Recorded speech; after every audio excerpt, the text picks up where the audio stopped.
Good evening and welcome to LegalTech Live, episode 70. This is our last episode of the year. We thought we would wrap up the year with legal technology and access to justice because it is a necessary topic that I don't talk about a lot of the time throughout the year in the startup discussions or startup founder discussions, but it's really important topic and it felt like a proper holiday topic. With me tonight are Claudia Johnson of probono.net. Claudia is our guest tonight. Claudia works on improving how legal services are provided to vulnerable and low-income communities. Claudia's focus is on using technology in a way that is respectful to the needs of those in need, while at the same time empowering service providers to develop and embrace new ways of closing the justice gap. And my guest host tonight, returning to us, is this your first time guest hosting? Yes. Maya, it is. I couldn't remember. I know you've been a guest before. This is the first time guest hosting. You may recall Maya Markovich. She's the Chief Growth Officer at Nextlaw Labs. She's a multidimensional product and innovation leader with roots in legal, change management, behavioral science, venture capital, and the tech industries. She's got a deep skill set in strategic planning, detecting emerging market trends, and market positioning. And Maya was asked to be the guest tonight and asked if she would find, she was asked to be the guest host and asked if she would find the guest, and she brought me Claudia. So I'm really excited. I let Maya take total control of LegalTech Live and do with it as she wanted. And what we got was Claudia Johnson. So thank you both for being here. And Claudia, tell us a little bit about your access to justice experience, because I know you're with Pro Bono Net, but it started long before that. Yeah, I've been out of law school for about 22 years. And when I graduated law school, there was no internet. And there were not even three-dimensional or multi-dimensional databases. And I was a SCAN fellow in Philadelphia, and I was trying to figure out how to track wrongful denials of prescriptions by 5 or 6 different HMOs across the state. And it was really hard to figure out how do we put the data together. And that's kind of how I started thinking about using data to really empower your legal practice and really help you focus. And that was a long time ago. And from there, many years later, I went on to work at Bay Area Legal Aid in Oakland. And my charge was to centralize the intake unit and make it modern and covering, 7 counties all across the Bay Area. And through that experience is what really made me a convert on technology, because Bay Legal was a program that had just been merged and the caseload was not growing according to the population in need. And when we centralized the intake unit, it took us 4 years. We brought, back then, I'm talking early 2004, we brought a distribution chip that would route the calls based on language and skill and area of law. And we really changed the way we did advice and counsel. And when we did that, we doubled the caseload. Not only that, our local lawyers were able to take cases to appeal and Supreme Court and do more high-level litigation.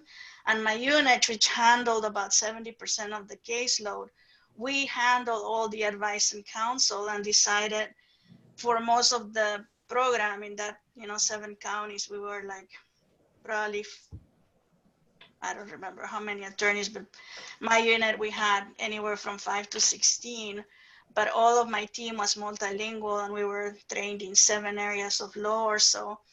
We really took on the counsel and advice so that our local lawyers could do the litigation. And when I saw the impact, and at first this was not welcome, centralizing was not welcome, taking away the discretion of what was going to be a commitment to take the case all the way up versus not.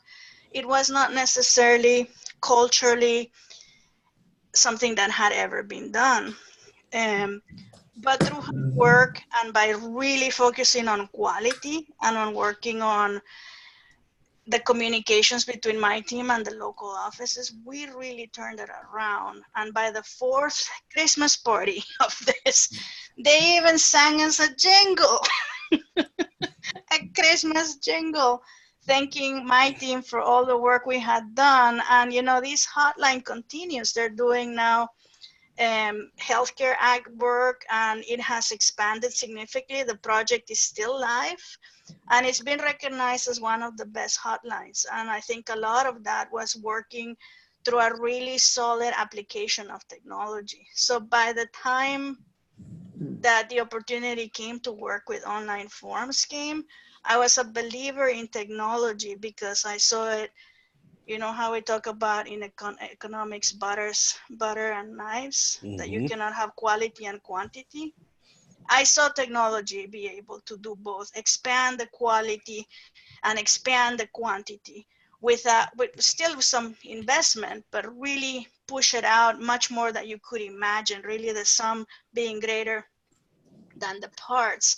So when the opportunity came to kind of take online forms, which at that point were also like, what's that? Like, why are you doing that? And make those a go, make those a tool that's a cornerstone to access to justice, particularly for those that don't have attorneys. I was ready. And you know, back then they were not believed in. Everybody thought that they were gonna do harm. People thought that it was, you know, bad service, bad quality. Why is anybody gonna bother doing an online forum when they much more rather go get a real lawyer? Some of the same arguments I had heard on the hotline. Why is anybody gonna trust your team as opposed to going and sitting for 2 hours to see whether they're gonna get a lawyer or not, kind of thing? So I mean, you know, and then the recession hit, right? In 2008, the country went into a downspin, economic downspin, and the courts got heavy dockets with people without lawyers, you know, and it was like a huge crisis, and the forms were there just at the right time, at a time of high need, at a time of volume. The forms really came in, and we trained. We started with 14 states when I started doing this.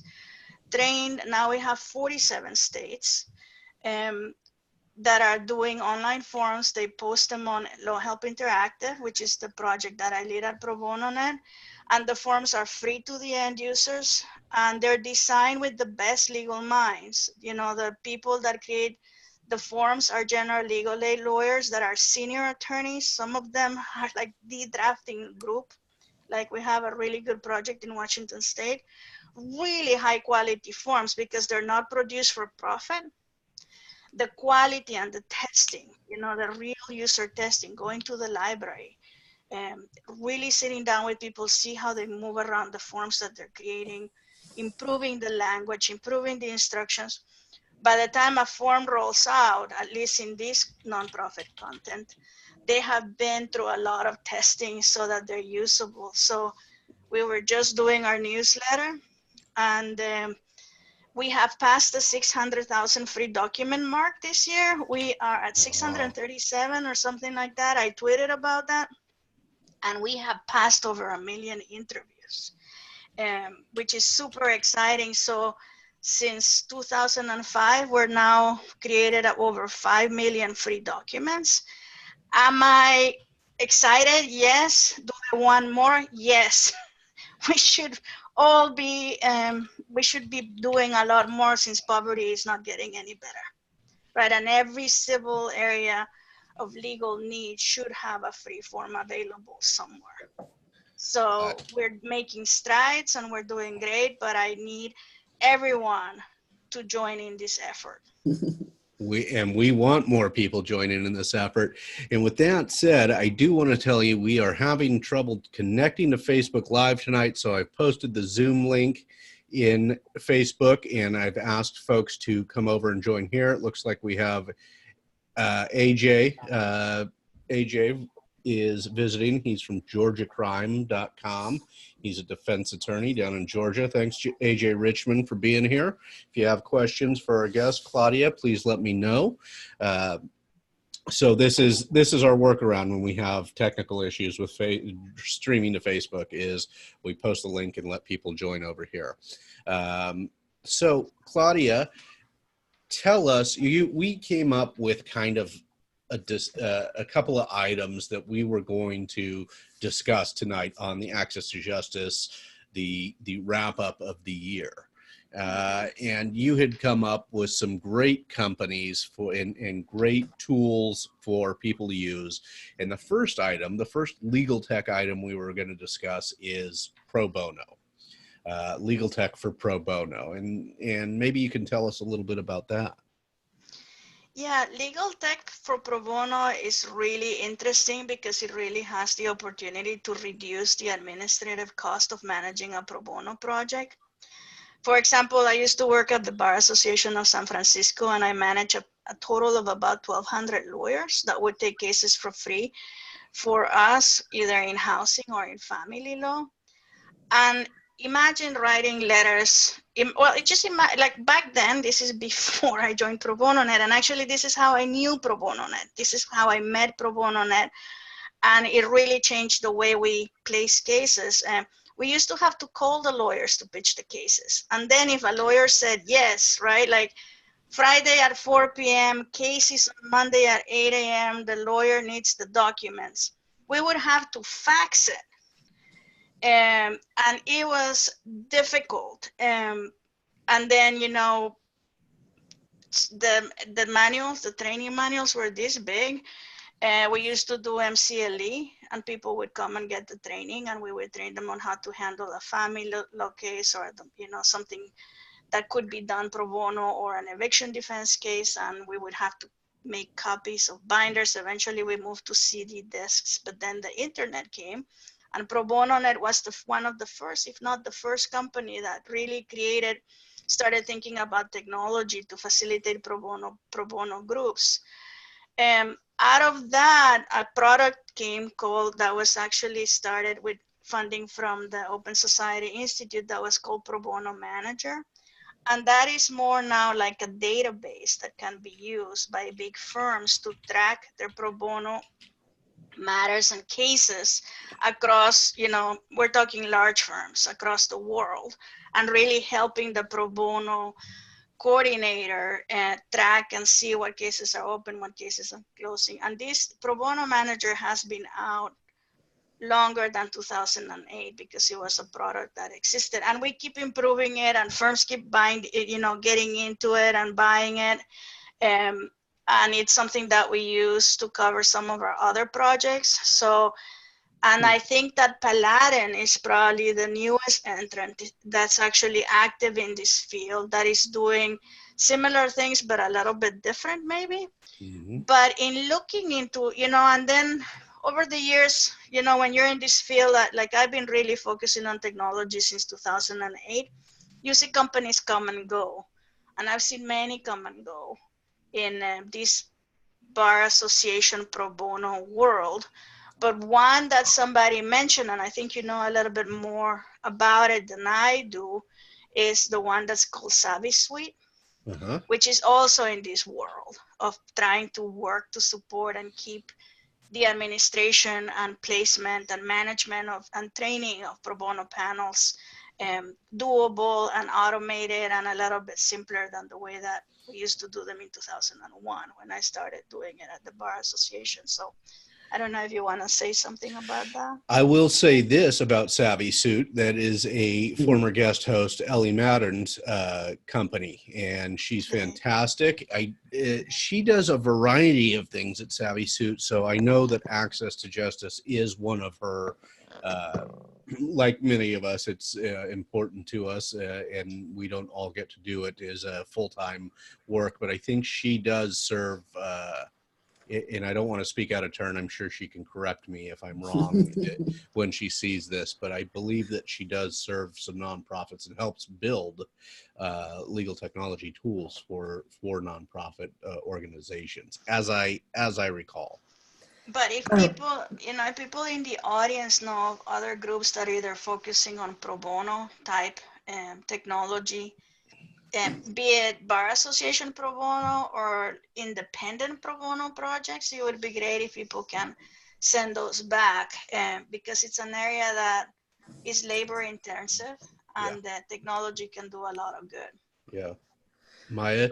Yeah, I was just curious, Claudia, of the ones that you mentioned, I'm familiar with most of them, but the one that I know for a fact, of course, because we worked so closely with Paladin on a co-development project, and I was curious if all of the ones that you mentioned, maybe with the exception of Paladin, or kind of how the breakdown was of those technologies and solutions that are serving nonprofits, are they them? Or I'm sorry, are serving the pro bono kind of workflow, are they themselves nonprofits with the exception of Paladin, which is a PBC, I know, or like, do you know anything about that breakdown?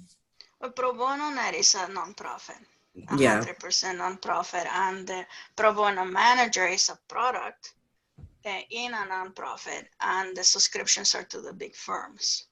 Now, I didn't mention that we have also pro bono.net web pages, which can be organized by state, or by region. So for example, Southern California, or Georgia, or by state, or they could be organized by area of law. So if, for example, it could be disability law or voting rights law, or NAACP attorneys, or by groups that cross multiple jurisdictions. We also have web pages like that, and those serve more as a platform where you can put your library, your materials, the training. You can put password protection, so if there's sensitive materials that relate to strategy, opposing counsel can't get them, and they can get pretty nice and pretty sophisticated. And that's just a website with good design and good thinking, in addition to whatever database there may be.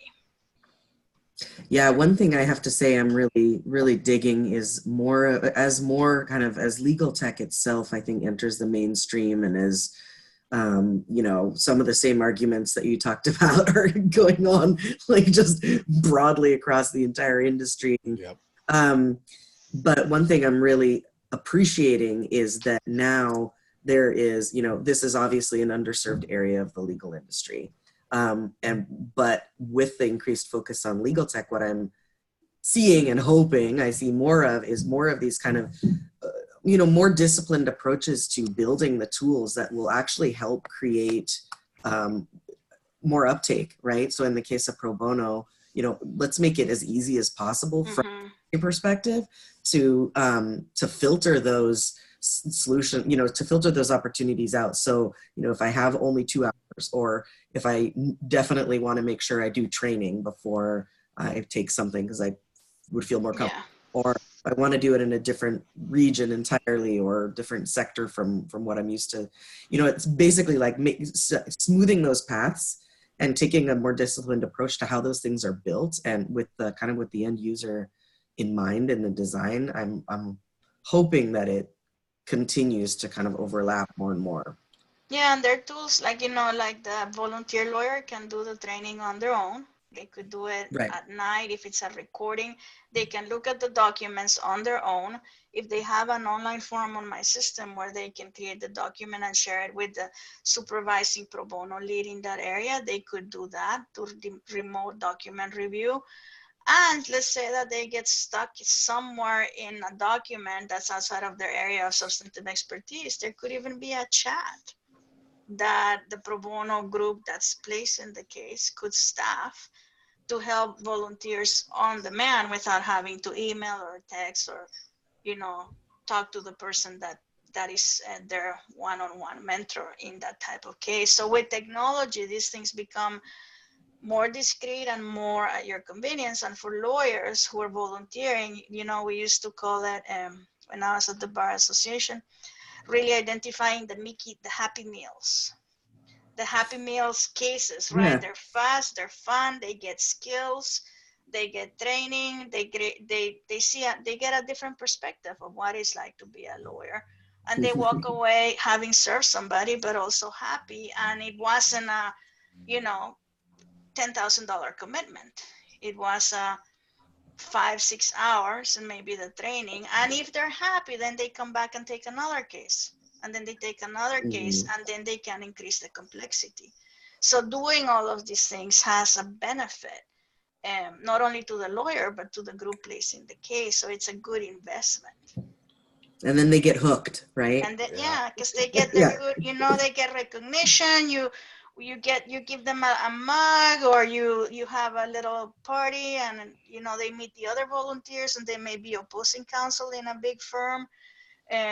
You know, there's all sorts of network, what we call externalities and feel good things that really create a whole feeling of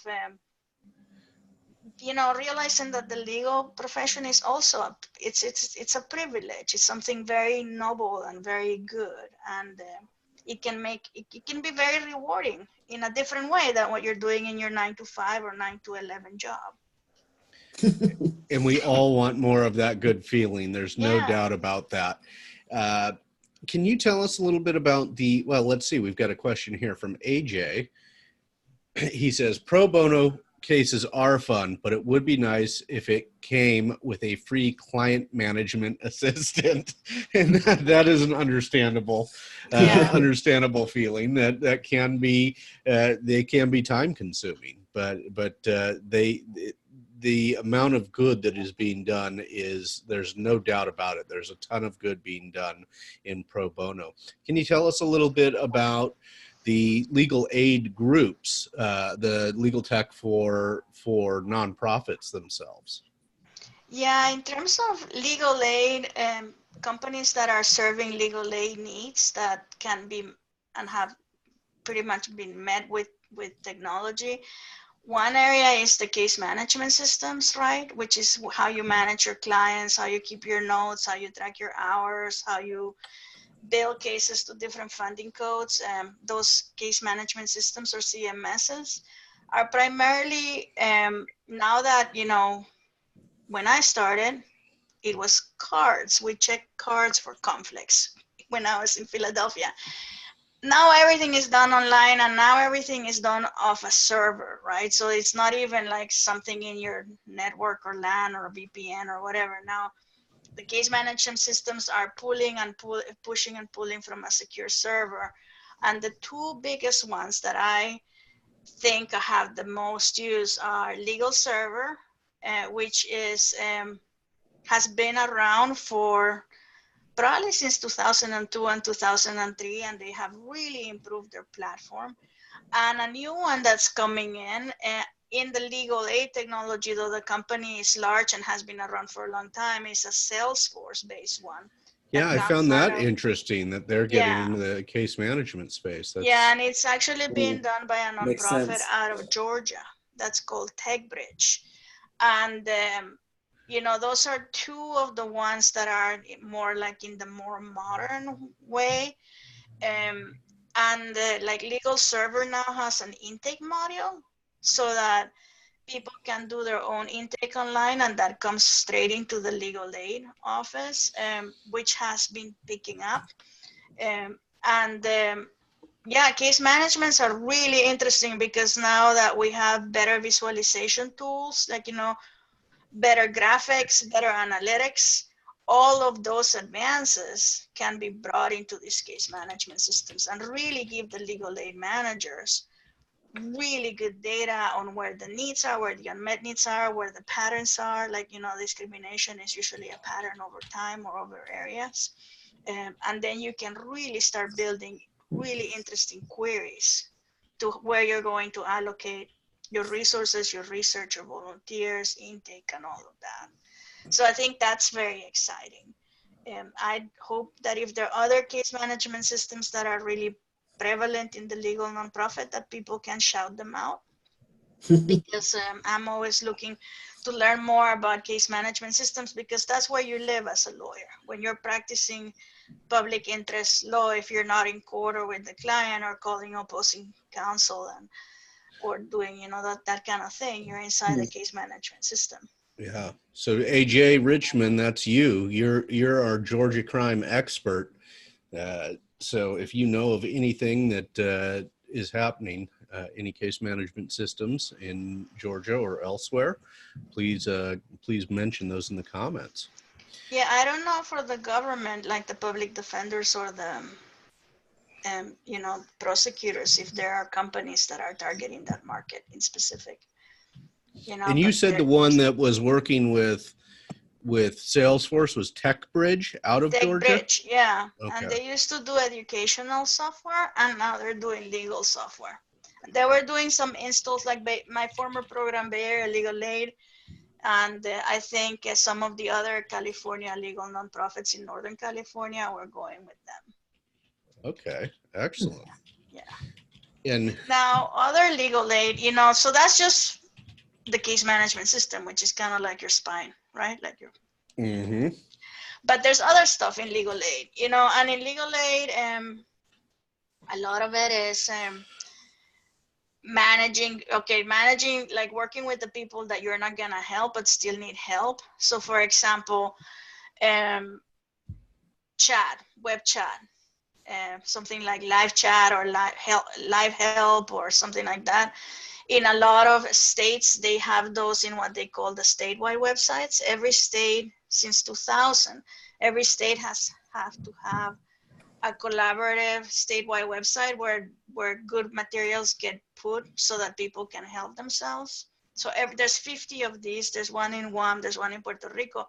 So every state that gets legal services funding has to have a website, generally managed collaborative, but in some states there's only one legal aid, so it may only be one program.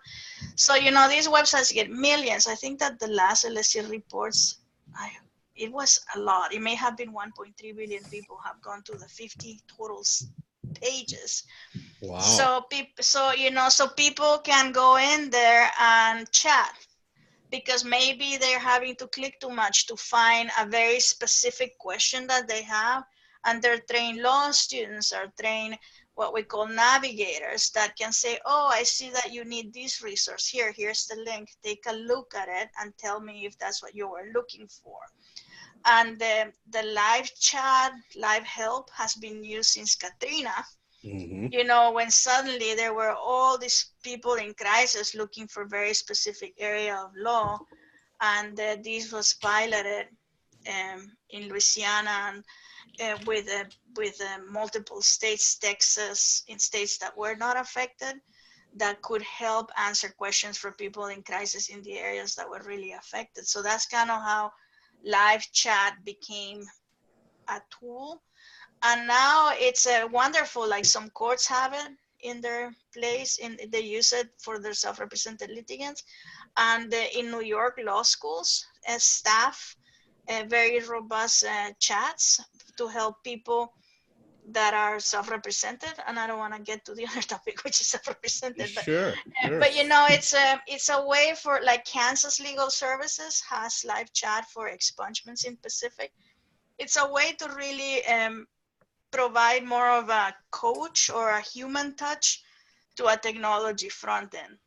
And legal aids are very good at figuring out how to use this technology. And so that's something that's kind of been around, but new users keep getting found for that. And then, you know, for lawyers, also routine pleadings. I think that of all of the people that use the forms on LHI, probably about 20% of them are lawyer forms. Okay. So for example, in Utah, the divorce form materials, the full family group in Utah for Utah Legal Services, they use the LHI form to do all of their divorces. So all of the lawyers have the same format, the same standard, they use the same form. And there's not like, oh, I want to be in Word Perfect and I have my secret words that I put in my pleadings and I don't want to, you know, no, it's like it's streamlined, it's efficient. Everything looks the same and there's a standard that everybody abides, and the use of that, the case, you know, when I see the reports in Utah, it's growing because it's standardized. So I think that now they're going to put a social security document there to do the briefs. Oh, good. And these things can go from 4 hours to 45 minutes. So if a lawyer saves all that time, they can save that time to do research or to negotiate with the other side or to help the client prepare for the trial or to look at the documents and do document review, do more higher level lawyerly tasks than creating Just paper, turn the crank. Right, which churning. is not why we went to law school. And I want to thank, we've got Prashant Shenoy from Unicord is visiting with us tonight. Thanks, Prashant. Natalie Knowlton is here as well, and AJ Richmond. So thank you. And if you guys have questions for Claudia, please ask them in the chat. Go ahead, Maya. Sounded like you had a follow-up there. No, not really. I was just agreeing. I mean, nobody wants to do the turn the crank kind of work. Everybody wants to do the higher level lawyering. And that's the beauty of really like the promise, I think, remains to be seen, right? It's like, but LegalTech in general. And what I love about this though, is that it's such a one-to-one connection between efficiency and more people served. Yeah. It's not just, I mean, there's so many good reasons, right, to leverage technology in the practice of law. But when you're talking about like just like a pure, just going from, I mean, if you take 3 hours and 15 minutes off of doing something, then that's either a person served or a closer connection, a deeper understanding of the client's case, that you can do one-on-one, and these kind of the higher, like, emotional intelligence tasks, the kind of thing that makes lawyers so good, the best lawyers so good. And I think what's so great about it is that pro bono offers those opportunities to doing it, to gain those skills, right? So if you can do more of those, then so much the better, right? That's right. Yeah. And I always have this example. I was writing an Access to Justice article last year for ABA GP Solo, and I'm fuming over an experience that my friends, who I was just talking with Claudia about, my friends who had recently adopted two girls, fostered to adopt, and I was fuming after an experience they had on a continuance because the judge wasn't certain whether or not the biological parent had been transferred from jail if he or she was in jail. And he didn't even think to look in the online directory of who's actually in custody, which would have solved the problem. So they push it out another 6 weeks, right? So this is one of those things that this is the technology and access to justice thing. It slows down in the courts a lot of the time, and they are a bottleneck, are they not? So we need to fix some of those issues. Claudia, what else do you have for us as far as? In the self-represented world, there's a lot, and I think that's where we see a lot of the energy and excitement, right? Because the self-represented world is huge. And the self-represented world exists in courts and out of courts, right? Like basically think anywhere where injustice can happen, there could be something to help that person protect their rights or prevent the thing to get so bad that ends up having to go to a tribunal or to an administrative forum, right? So in the self-represented world, there is a lot of opportunity, and a lot of the tools that are like cutting edge are really not focusing on lawyers. They're focusing on non-lawyers. And I will give you an example for people that are online. They can go look at Co-Parenter. Co-Parenter is an app that's great. It was built with legal aid lawyers and with judges in California. And what it does is that it's coaching parents that have a child in common where they're trying to get through a custody and support, minimizing the number of court appearances, because that drives cost and stress app for everyone. Mm-hmm. And so co-parenter people can learn skills to better communicate with the parent. They can document when they're having an issue in the context of a visitation, a pickup. You were late, you didn't return the kid to me on Saturday, or documenting all of that, and then all of that can be put together and presented. But they're doing that for themselves. It's not, it's for them. And I'm excited about co-parenter because it's this coaching opportunity, right? That if we look the research from Canada and the reports there many years ago, I think maybe going out 7 years ago, when they released the FEL self-represented and report in Canada, they really say we have to create this coaching capacity.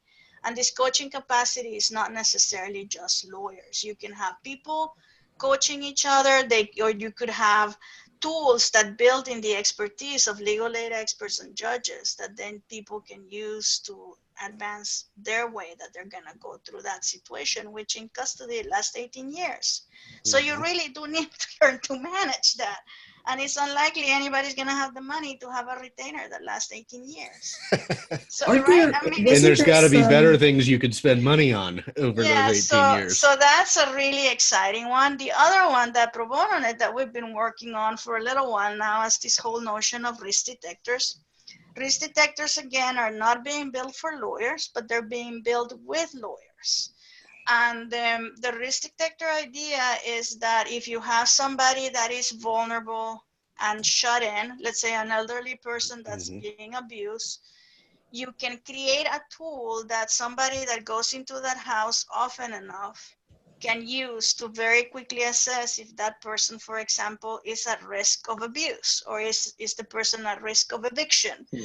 And then use that tool to either send it to a legal aid partner for intake and placement, or help the caseworker, which could be a physical therapist, an occupational therapist, not necessarily a lawyer, but somebody that's already in that person's life. And who's a mandated reporter as well. Yeah.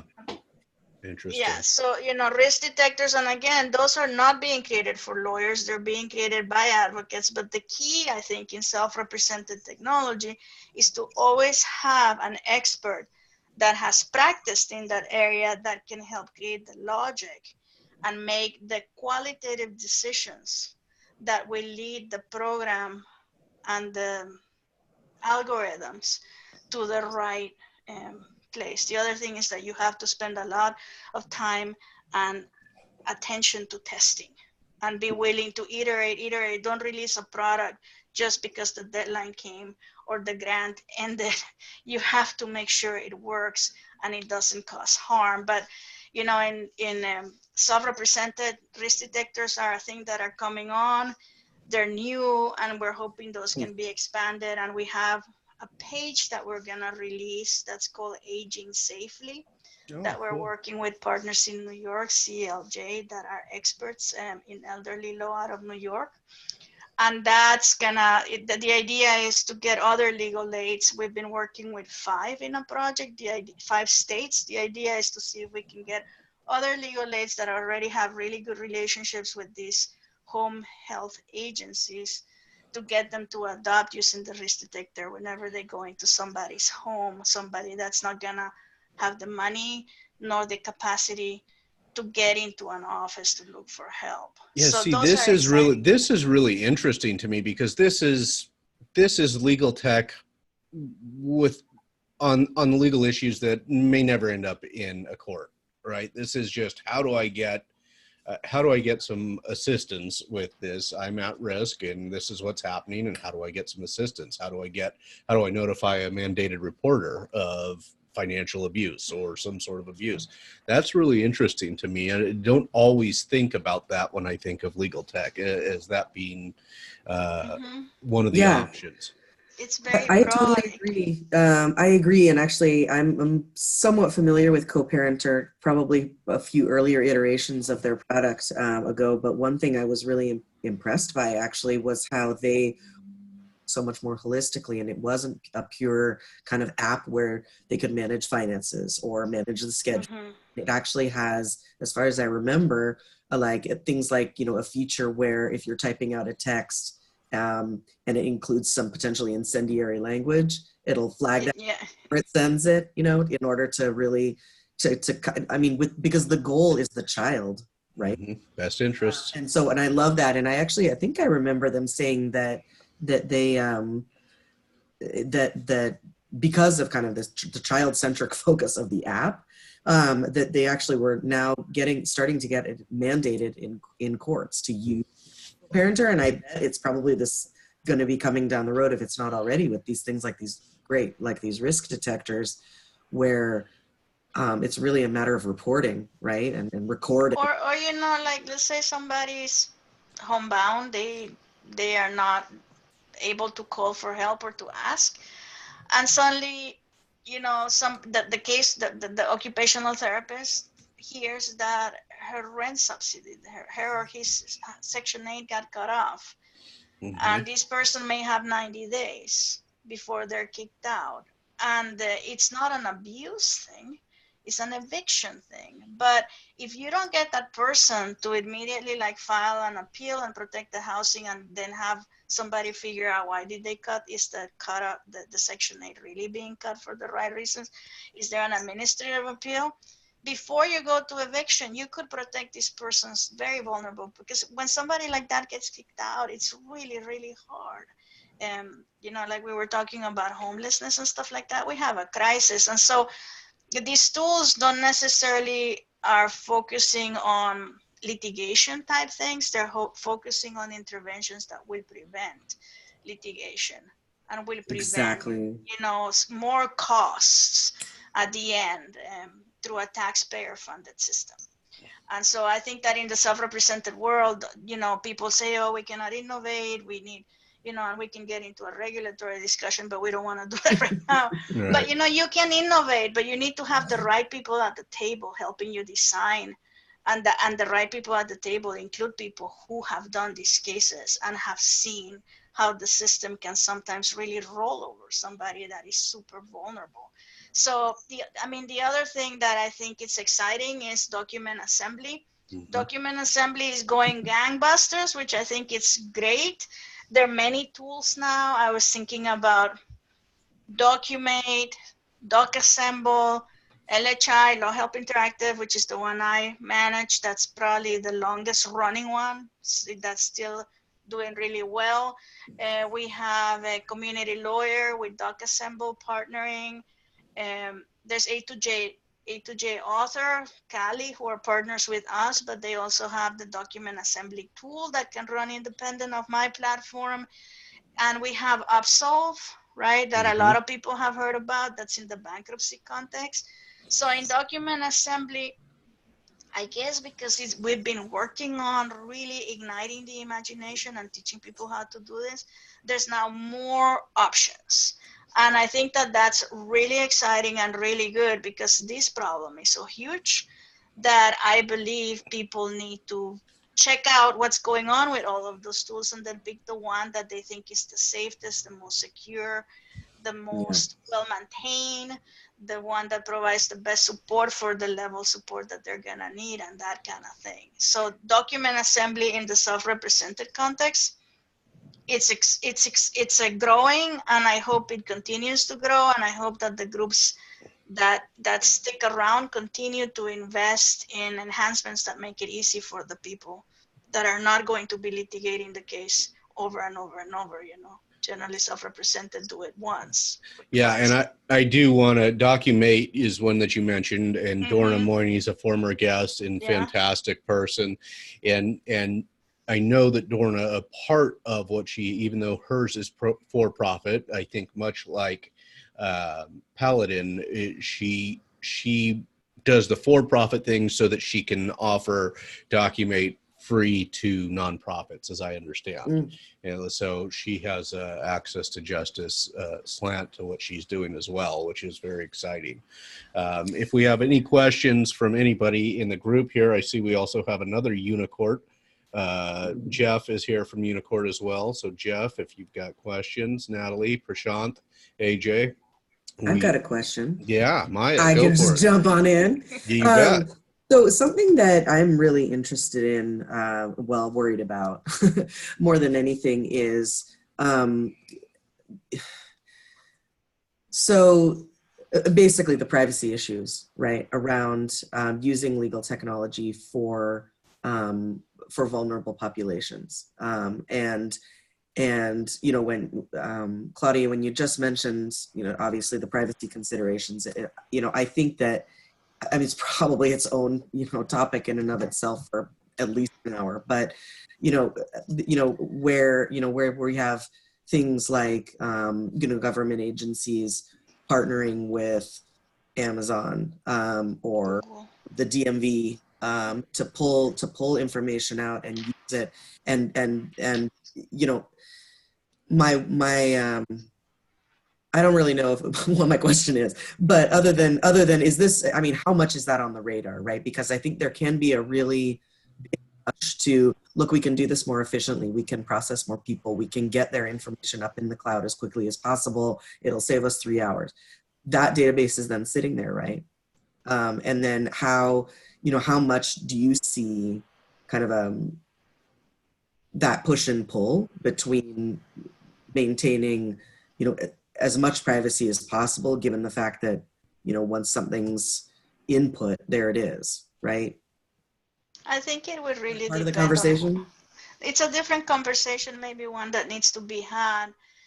You know, um, if you're going to have such confidential and sensitive information in your system, you better be spending money on that. Mhm. And that means that you better have a whole protocol for privacy and security.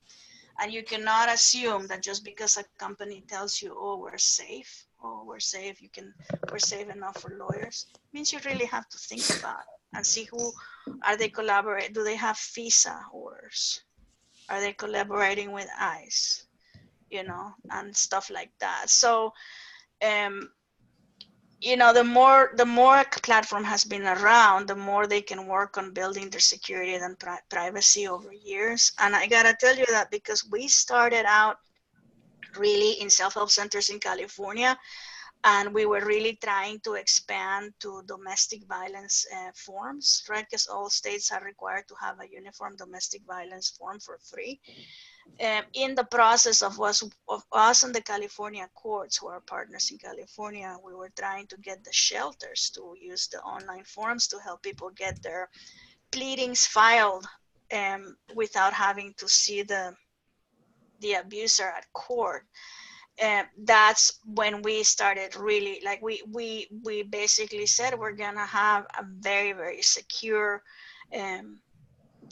back end and practice on LHI, you know, and we do hire people to come and do try to hack us. We do hire people to do code reviews, and we are very active on that. Now I gotta tell you that that's not cheap, but it has to be done. Yeah. And then, you know, there are other things that that come up, like information of minors, right? Also very sensitive. And sometimes I think technology can be a catalyst for change for good. So for example, in Massachusetts, they were automating online forms through LHI, and they were asking for children's social security numbers and children's information in a case where the children were not parties. And so in the process of automation, they discussed, we've been asking this. Why are we asking it Why this are time? we asking for this? Yeah, You know, like, why do fair we need that question. information? I mean, and part of using technology is that hopefully there is first a simplification of the process. And, you know, for me in LHI, we have anonymous use. I don't require people to tell me who they are, what their email is, because you know what, for my purposes, less is more. Right. I'd rather have less information than more. And some people don't want to commit to opening an account, but they still want to create the form.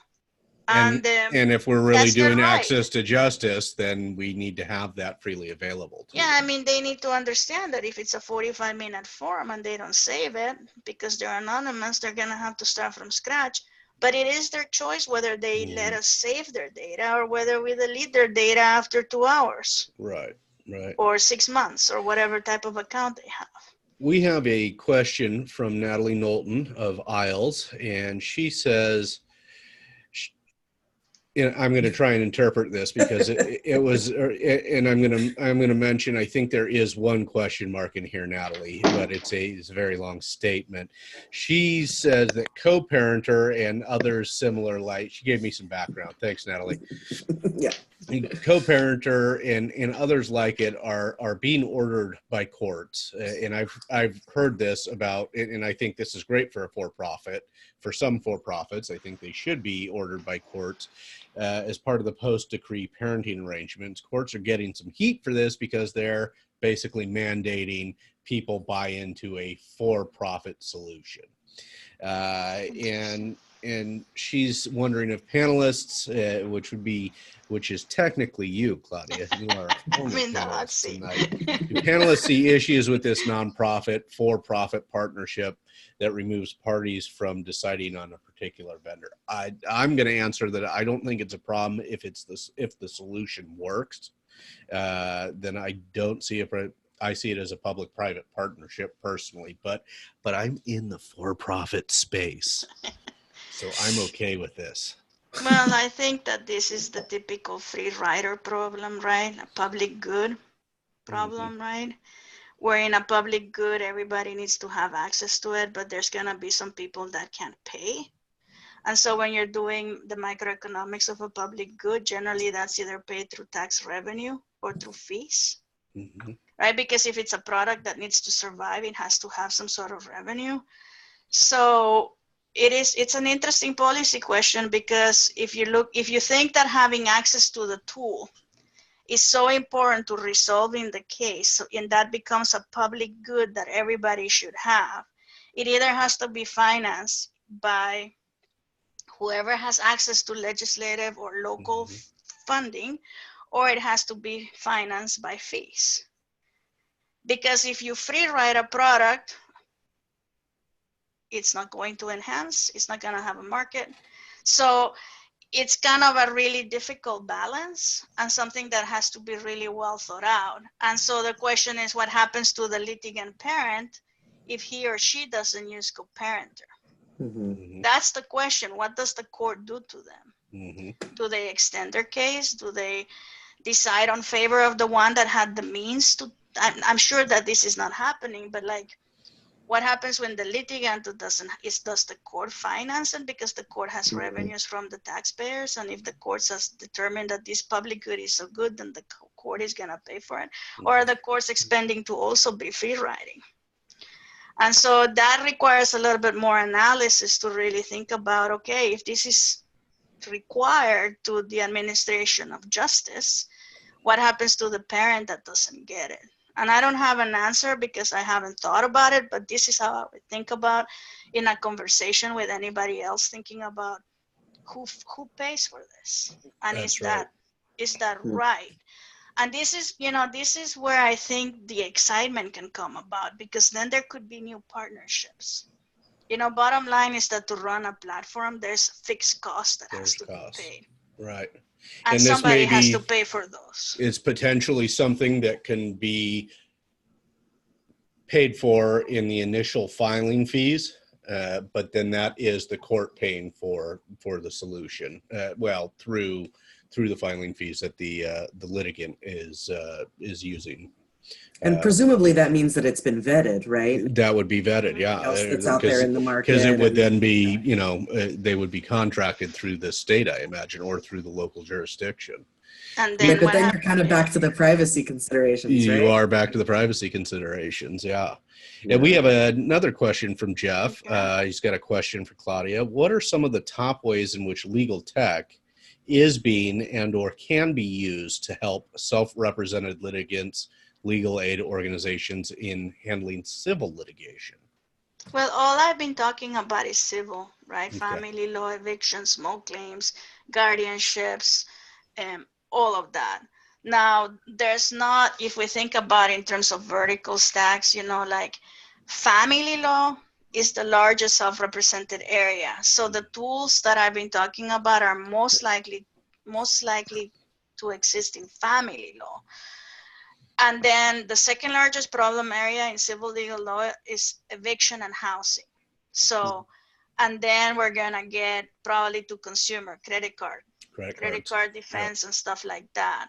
Now, that doesn't mean that in every state there is a free form for each of these areas. In fact, there's not even a free domestic violence order in every state, which to me is so painful, because that's the one federal form that's required to be uniform and to be free of for e-filing, right? Mm-hmm. That's the one that should exist in every single state, but it still doesn't exist. So all of these tools, the live chat, the forms, all of those could be deployed to improve the opportunities for people who are on their own without a lawyer. But it really depends on the amount of dollars each community has and the amount of technical expertise. So there's national nonprofits that will help, like mine. But at the end is the local legal aid program or programs, because in some states you have one, like in Oregon, I think you have only one, and in California you have 11. And so are the local legal aid programs willing to partner? And by and large, they have. I mean, in fact, a lot of this technology was piloted in legal aid because Legal Services Corporation created the TIC program 20 years ago in their wisdom, right? So, but it would really be local. And also then the complexity of the procedure and the complexity of all of that will have something to do with, at the end, what's produced and how it's served. I hope I answered the question. Yeah, Jeff, thank you for that question. Great question. Unfortunately, this is fantastic. Maya, thanks for getting Claudia, because she is a wealth of knowledge. We can't go all night with this, but I do want, we came with a call to action idea and I will say that Claudia is the one who came dressed for the holidays with the Santa in the background. She's got the elf hat on. All of these things are completely appropriate for this show, as are children and animals and others who have made an appearance throughout the years. So, but we did come with a call to action. As what can each of us do, and we'd love for everybody who's here in the chat to participate with their own. So Claudia, I think it's appropriate for you to go first. What is it that you're going to do to move forward access to justice in the new year? I thought about this, and I think mine is a little very mundane and simple, but it's really to continue listening and learning and supporting the legal nonprofits and their partners, be they for-profit or nonprofit, that are really looking at building tools that don't harm communities of color, that don't harm, that are really conscious about the fact that technology is playing in an American context, and we have done a lot of things wrong for 400 years. And so how do we bring inclusion and bring these voices and bring these user testers and bring these designers that will be creating technology that works for everyone, not just those involved in creating the technology and all of that. And so in Twitter, I'm always looking for people who are very aware of this context, what some call the digital poorhouse effect. And so for me, it's finding those folks, reading what they're doing, learning from them, forming connections, and really getting and promoting these voices that raise the concern. There's so much good. I mean, I've been a cheerleader for technology for a long time, and I think it's even gonna get more exciting if some regulations change. At the same time, I want to continue being aware and intentional and learning from those that know more than me, so that we don't deploy technology tools that disproportionately affect communities that already have been left behind in our society. So that's my commitment. That's a great one. Maya, I mean, how do you follow Come that? on, how am I supposed to follow that? How do you follow that, Maya? I don't know, yes. Well, in giving this some thought, I mean, at a risk of having it be sort of nebulous, I really do feel like the place where I can have the most impact is continuing to find ways to help increase, the overlap between legal tech kind of at large and access to justice applications of those. I mean, I've got some projects in the works. I've got I've got, you know, some events I'm going to be hopefully, you know, speaking at and attending and mostly learning from. And I'm hoping that there are additional ideas out there. But my plan, I mean, from this audience, so lay it on. But I really, I mean, you know, the position that I'm in, of course, is not, my day job is not access to justice, but I see so many opportunities for this overlap and for there to be, you know, this kind of this hand in glove, like the rising tide lifting all boats. Mm-hmm. Absolutely. Yeah, I like it. I like it. And I will do my action for next year. It goes kind of hand in hand with what Claudia is doing, because it is difficult on a day-to-day basis to do access to justice. So in this show, my goal is to have one a month access to justice topic on the show. I like that. Yeah, That's great. That's the goal. Would be now many of our startups that we've interviewed do have an access to justice slant. They really is oftentimes, even though they are for profit, they often have like Documate, Text a Lawyer, Debt Letter, and I actually, after a recording's over, I will tell you guys a wonderful story about my experience of access to justice as a guardian. It was a great deal of fun, but that's for off camera. But yeah, that would be the goal. Is we will go ahead and try to continue bringing on startups, and even those who are not necessarily startups, as we did tonight, who have an access to justice push. I love that. That's great. And with that, Claudia, please tell people how they can find you and get in touch with you. Yes, I am tweeting at C2AJ. So that's one way to see the things that I'm sharing and thinking about, and you can tweet me that way. I am at Pro Bono Net, and my email is cjohnson@probononet. I'm very good at email. I'm very fast responding generally when I'm around, when I'm here. When she's not traveling or setting up her next travel, she was tough to get tonight. But I love to share what I know, and there's, for me, because I've learned everything from scratch, there's not a bad question. So always, you know, I'd rather ask than assume, and I hope you reach out to me. I'm happy to share what I know and, you know, raise the conversation and lift all boats. Like it. Maya, how does everybody get in touch with you? Oh, well, I'm on Twitter at Markovich Maya, and LinkedIn, and you can find me on the Nextlaw Labs website too. And what is that website? Oh, sorry. Nextlawlabs.com. Excellent. And thank you all for being here for the holiday edition, episode 70. This will be on the website next Tuesday for the replay. And we will have show notes from Claudia's amazing list of legal tech for access to justice. So thank you all for being here. For those of you who want to hear a good story, stick around for a few minutes. Thank you. Thank you all. for having me. Thanks, Claudia. Thanks, Maya.